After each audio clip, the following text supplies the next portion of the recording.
Hi, my name is Theresa Lombard. We're here this morning in Ballinhassig GAA Club, and I'm primarily in charge of all the Cork County Council grants that we've received here over the last number of years.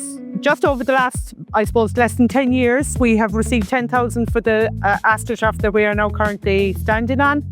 Within the last 12 months, we've added another smaller Astro Turf, and we've got 10,000 for that. And our new gym facilities, we've got an amenity grant of 6,500, which helps with buying a lot of the weights and everything that's currently in our gym.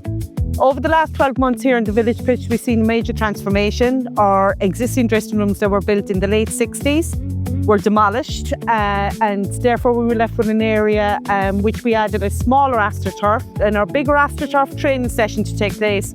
While for the small Astro Turf, then the kids can be pucking against the ball wall while the match is still ongoing in the pitch. Over the last 6 months, we applied for a grant for 53,000 for air to water and for solar panels, both here in our village pitch and in our Ballinhassig pitch. And again, we were successfully rewarded by Cork County Council for that project, and we hope to see that happen in the next 6 to 12 months.